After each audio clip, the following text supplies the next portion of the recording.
اهلا بحضراتكم مشاهدينا وحلقه جديده وبرنامجكم حوارات شبابيه. ما زلنا بنجلس نبض الشباب، بنحاول نتعرف على ارائهم تجاه ما يحدث على الساحه الاجتماعيه والسياسيه، ما يحدث في مصر بوجه العموم. النهارده انا معايا اكتر من شاب هيتكلم في اكتر من موضوع بيخص مصر الان.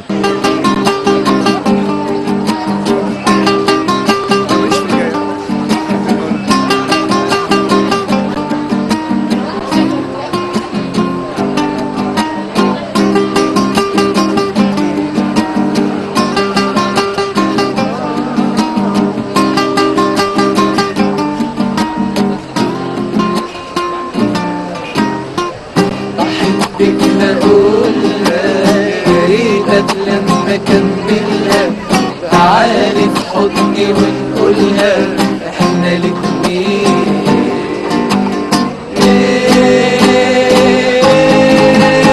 وحشتيني وحشتيني سنين بعدك على عيني، ليالي كنت مش عايش ومستنيك تناديني. وحشتيني وحشتيني سنين بعدك على عيني، ليالي كنت مش عايش ومستنيك تناديني، ومستنيك تناديني، ومستنيك تناديني، ومستنيك تناديني.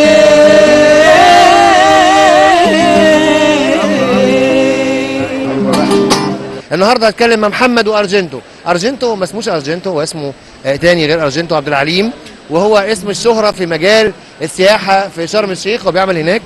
اهلا بيك معانا يا ارجنتو. اهلا وسهلا مستر احمد عبد العظيم. ايه الاخبار؟ تمام؟ اهلا بيك لحضرتك. ربنا يخليك، كله تمام. عندك اخبار عاوز تتكلم فيها، اخبار مش حلوه قوي، عاوز تقول لنا عن موضوع بعض الاحداث الموجوده او اللي انت بتشوفها في الوضع الراهن في السياحه في جنوب سيناء تحديدا، هنتكلم فيها معاك. بس اسمح لي بعد ما نبدا بحاجه يمكن حلوه شويه هنتكلم فيها بشويه تفاؤل من محمد. انت في كليه علاج طبيعي. علاج طبيعي. اهلا بيك يا محمد. ربنا يبارك فيك يا استاذ احمد. شكرا. كيف ترى مصر الان؟ سؤال باللغه العربيه. هو مصر دلوقتي حالها ما يطمنش، يعني ممكن نقول في المستقبل ان شاء الله مصر هتبقى كويسه، يبقى في خير، يبقى في ازدهار، يبقى في حريه، يبقى في ديمقراطيه، يبقى في عداله. ولكن القلق اللي موجود دلوقتي على الساحه سواء السياسيه الاقتصاديه الامنيه حال يخوف. على فكره راجع معلوماتك في القصه دي لغايه لما اشوف المشكله اللي عند ارجنتو واجيلك. اهلا بيك يا ارجنتو. اهلا وسهلا. ايه موضوع ارجنتو بقى؟ اسمي ايطالي، واحد حبيبي يعني كده هو اللي عرفني بالاسم ده يعني، بس الدنيا كانت جميله معاه ومعانا يعني. عموما السياحه دلوقتي حاليا في شرم الشيخ شغاله كويس، شغاله كويس. قبل ما اتكلم عن السياحه عاوز اتكلم كشاب، انت ايا كان تعليمك ايه في مصر، متعلم تعليم عادي جدا في مصر، وبعدين فجاه بتفاجئ انك بتحتك بحضارات راقيه الى حد ما، ثقافتها مختلفه الى حد ما، عادات وتقاليد مختلفه. اول ما جيت كده مين اللي استقبلك في المجال السياحي وقاعد يقول لك تعليمات وخد بالك وتتعامل ازاي وتبقى لبسك عامل ازاي وشعرك عامل ازاي؟ انا شايف ان عامل سبايكي مش كده؟ انا كان اخ اسمه احمد عبد العظيم، ده اخويا من شرطه في المطار. كان هو يعني اول ما قعد معايا يعني عرفني على كل حاجه، يعني عرفني نظام شرم ازاي، نظام ازاي اتعامل مع الناس. وكان معايا انجليزي حاجه بسيطه، بس ربنا كرمني وتفوقت بقى ايطالي، انجليزي، روسي، الماني، بعض اللغات كتيره طبعا. والحمد لله يعني كله كان تمام. بالنسبه لشغل السياحه حاليا دلوقتي تمام. وبس في بقى مشاكل بقى ازاي يعني. عندنا مثلا في ضربات في رفح مثلا الفتره اللي فاتت دي كانت مثلا شغال في جنوب. شغال في جنوب سيناء. طبعا كل ضربه زي دي يعني بتقل مننا جامد يعني. تمام. وطبعا الناس لازم مثلا اول ما ضربه زي دي بتضرب طبعا الناس بتيجي لازم تعرف احنا الضربه دي جت ازاي، او يعني بمعنى صح الناس بتمشي، فده بيبقى غلط علينا يعني. المفروض مثلا نكون نخلي بالنا من الحاجات دي ونكون داخلين على ايام جد، الايام اللي جايه دي، والدنيا تكون تمام يعني، عشان كده مش هينفع يعني. تمام.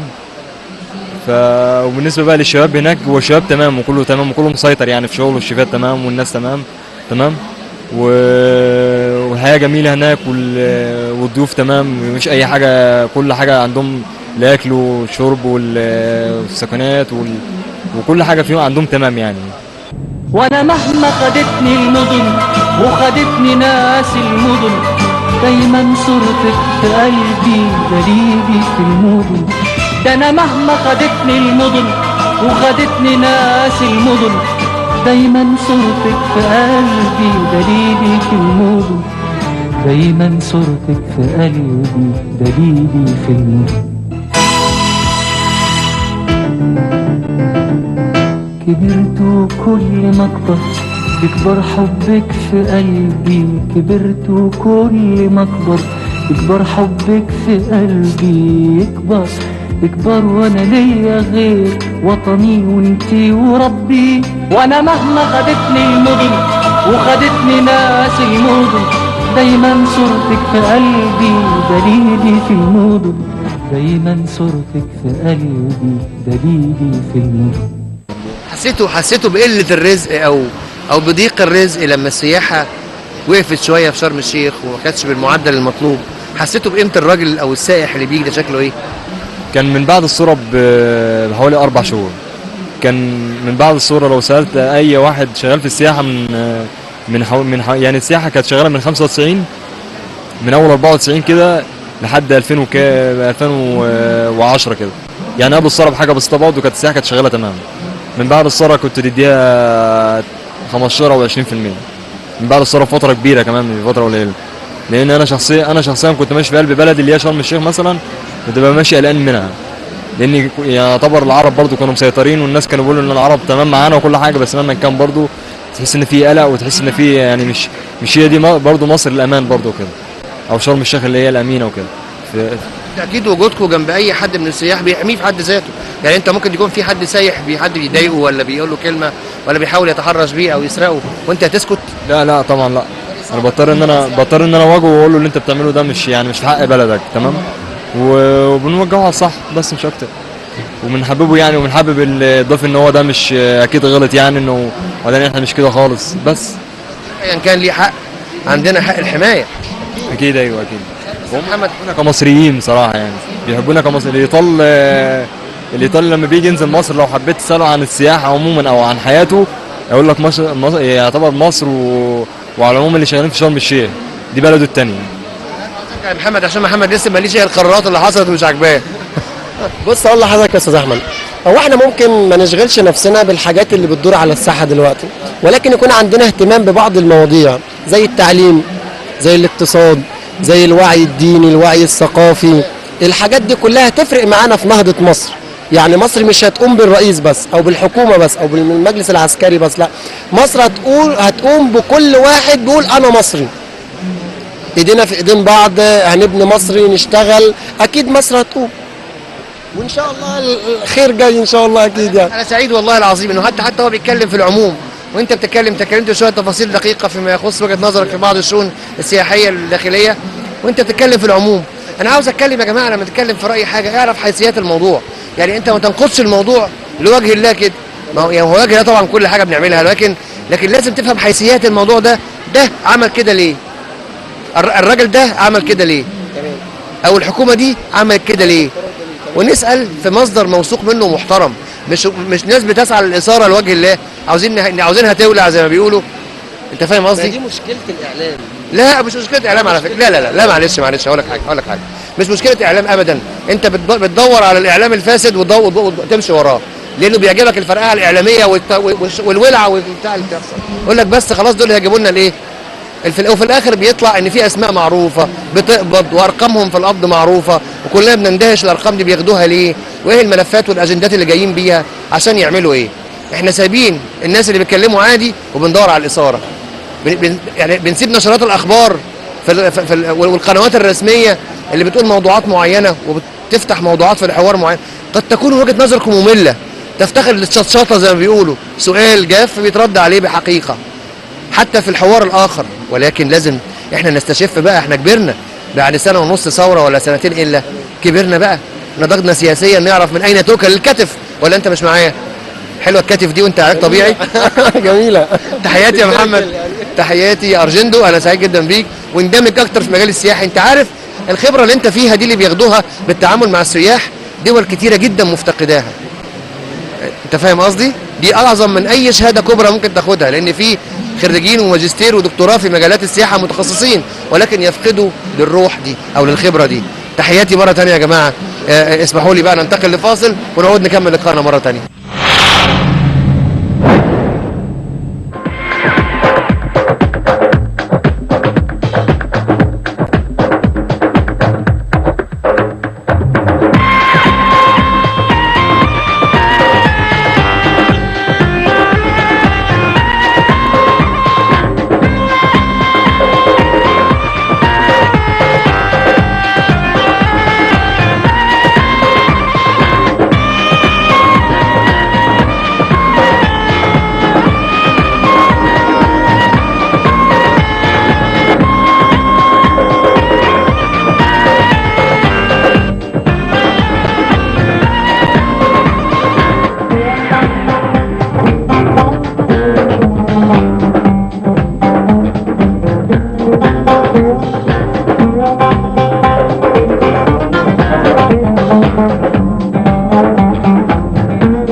عبد الله شاب مصري جميل، واضح ان هو مسلم متدين، واضح ان هو ملتزم بالسنه وبيعمل في مجال التسويق. اللي انا سالته بقول له انت سلفي ولا اخواني ولا اي انتماء لتيار ديني؟ قال لي لا.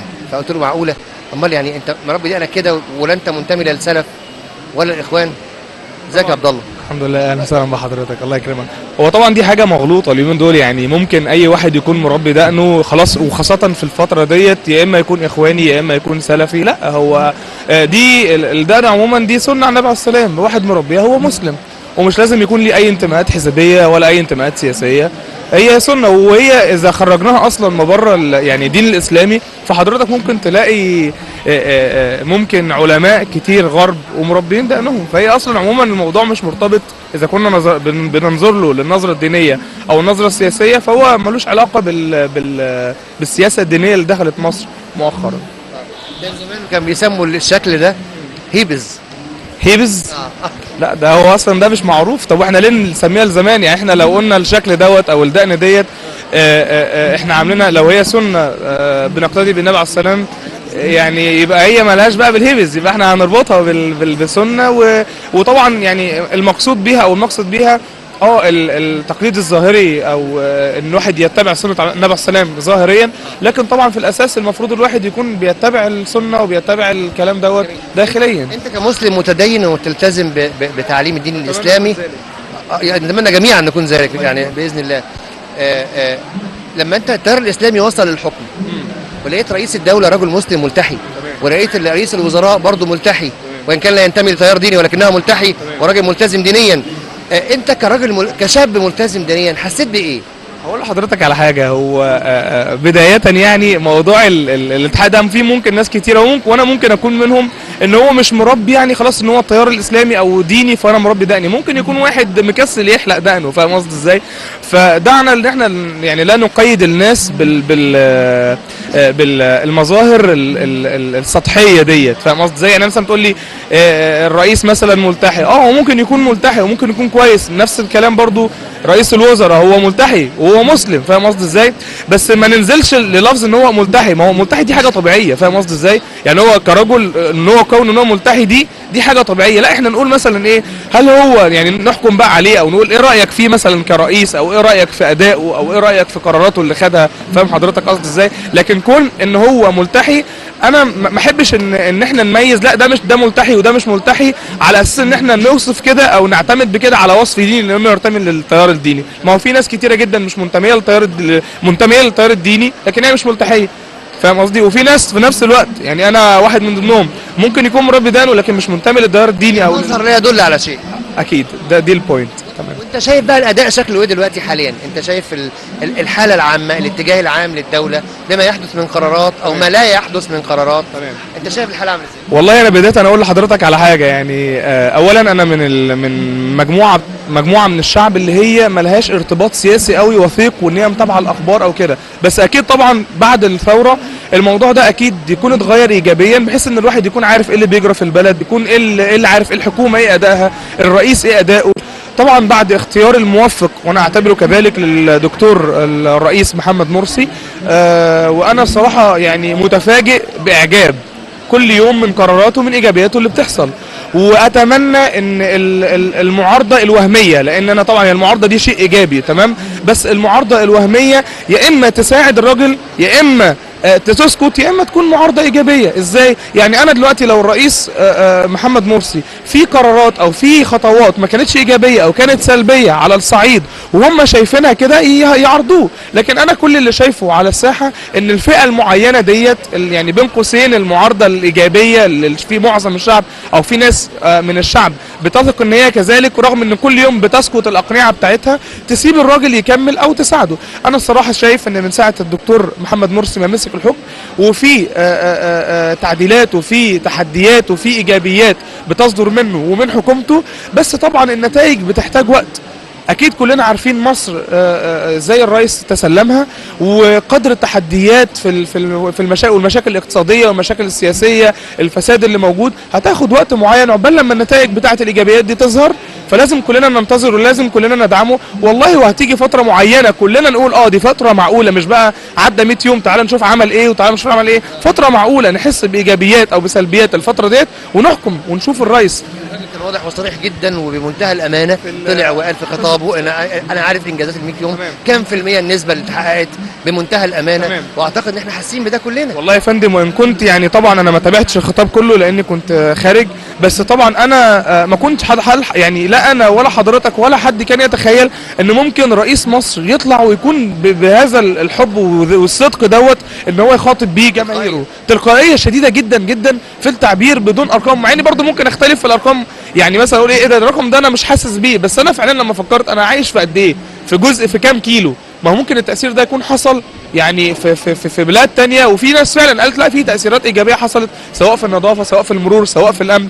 نتطلع ان شاء الله ان الارقام دي تكمل بمجهوداتنا احنا، لان في قدر من السلبيه كبير جدا جدا عند المصريين ان احنا فاكرين ان الحكومه وان الرئيس هم هيعملوا كل حاجه لوحدهم، بالعكس ده هم جزء صغير مترقب ومتوجس وقاعد لتصيد الاخطاء. طب ما تنزل تشتغل. لا ما شوف بقى هيعملوا ايه. دي سياسه مش موجوده. لا دي سياسه مش موجوده عندنا كمصريين حضرتك. تمام، امسك ابسط مثال النظافه. بص حضرتك حواليك، امشي في الشارع لغايه دلوقتي هتلاقي عربيات فارهه وناس تحس ان هي يعني في طبقات اجتماعيه وثقافيه راقيه وبيرمي الزباله من الشباك. طب حضرتك يا فندم ما انت الظهر العامل اللي بيوطي ده يعني انت اشفق عليه وحطها وانزل ارميها. لا في الشغل حضرتك الشاب في شغل الشغل مثلا في بطاله موجوده عندنا، لكن انت كشاب طب انت معلش اتعب شويه واستحمل واقبل بسالري مثلا قليل وخد خبره، وبعدين هتلاقي نفسك مطلوب في السوق وهتلاقي نفسك ليك وزنك وليك قدرك. فاحنا اعتقد ان احنا كلنا لازم يكون عندنا قدر من الايجابيه، سواء كان مع المشاركه الفعليه في بناء المجتمع، في بناء مصر، في بناء اصلا الشخص، لان الشخص لو بنى نفسه بنى اسرته بنى اصدقائه بنى مجتمعه، هنلاقي نفسنا في الاخر بنينا مصر.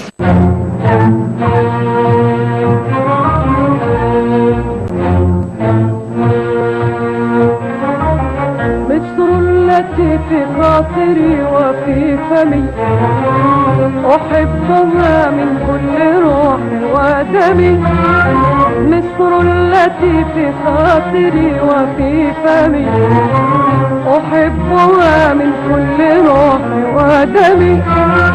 يا ليت كل مؤمن بعزها يحبها، حبي لها بني الحمى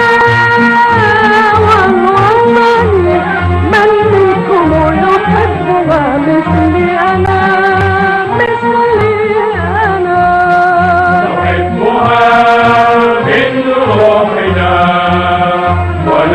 ونفتديها بالعزيز الأكرم من عمرنا وجهدنا من عمرنا وجهدنا. عيشوا كراما تحت ظل العالم، تحيا لنا في الأمم. عيشوا كراما تحت ظل العالم، تحيا لنا عزيزة في الأمم. بل الحمى والوطن من منكم يحبها مثلي أنا مثلي أنا. نحبها من روحنا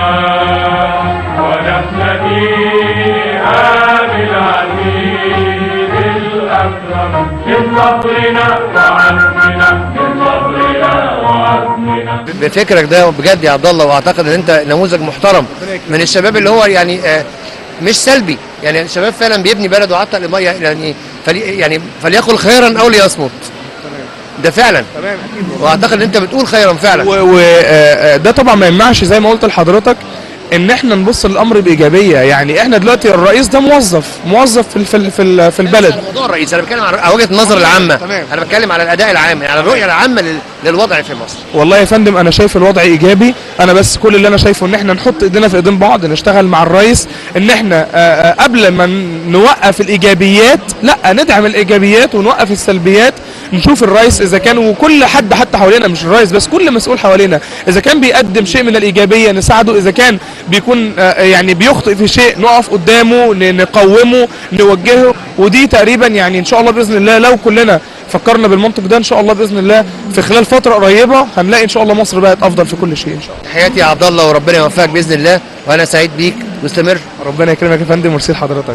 ما خليني اسالك سؤال صحيح، هو في مجال التسويق كان في تغير حصل في حركه التسويق في مصر قبل الثوره وبعد الثوره ولا زي ما هي؟ والله يا فندم اقول لحضرتك على حاجه، هي اولا فكره التسويق هي بتعتمد في الاساس خالص على فكره معرفه احتياجات الناس، تمام؟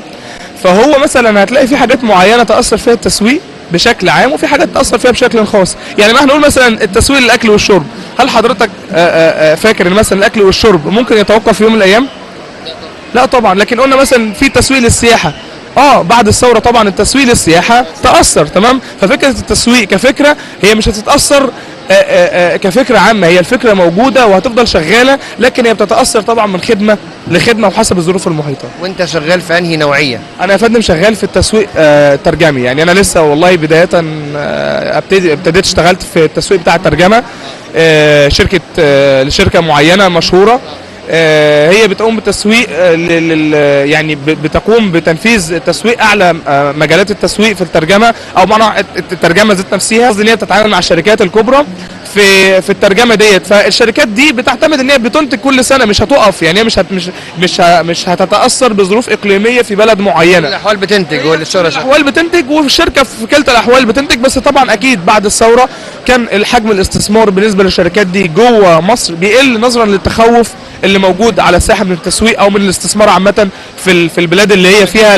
والحمد لله الدنيا بدات تستقر والدنيا ترجع زي ما كانت الحمد لله، وان شاء الله باذن الله الشركات في ازدياد مستمر، والاستثمار ان شاء الله يعني زائد برضه، النسبه بتاعته زايده، وان شاء الله باذن الله اتمنى ان كل ده يكون في تطور مستمر ان شاء الله ويؤدي لخير بمصر باذن الله. تحياتي يا عبد الله والف شكر مره ثانيه، واعتقد ان احنا بعد هذا الحديث ده افضل حاجه ممكن نختم بيها، ان يكون في نموذج محترم وواعي وراقي من شبابنا المصري اللي بيتكلم باسلوب محترم بعيدا عن اي اتجاهات سياسيه، بعيدا عن اي افكار او ايديولوجيات مش معروفه، فقط هو بينظر لعمله ولربه قبل عمله. حاجه اخيره، يعني زي ما حضرتك قلت شاب من المصريين او كده، يعني انا احب ان انا ده يكون ان ده بتاع شاب مسلم مصري، تمام؟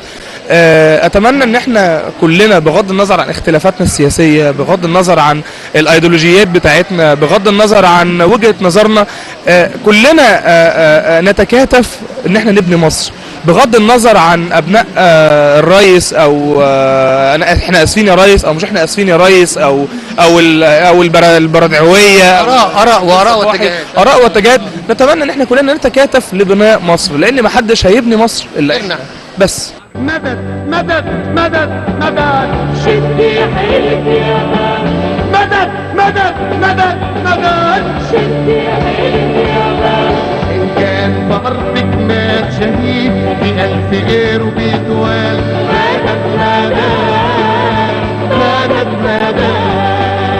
مدد مدد مدد مدد. مشاهدينا، ده كان جزء من فكر شاب مصري بيعمل في مجال التسويق الترجمي زي ما كان وعرفنا مع بعض وهو بيقولوا. اللي عجبني في الموضوع ان هذا الفكر الراقي، ان بعد فتره ثوره من سنه ونص او سنتين الا شهور قليله، اعتقد ان احنا فعلا زهقنا بقى وبنحاول نبني، بقينا نشوف بعض القرارات وبعض الاوضاع وبعض الاتجاهات اللي بتحصل من حكوماتنا ومن قياداتنا الموجوده حاليا في مصر، كلنا بنحترمها، قد نعترض عليها وقد نشجب وندين بعض هذه القرارات، ولكن في النهايه لازم نمتثل ليها لانها قياده. ولو مشينا في اتجاه غير الاتجاه اللي بيشير اليه القائد، المركب كده ممكن تغرق، ومحدش فينا ابدا عاوز المركب تغرق. انا بحييكم مره ثانيه، وخليكم دايما معانا في حواراتنا، حوارات شبابيه.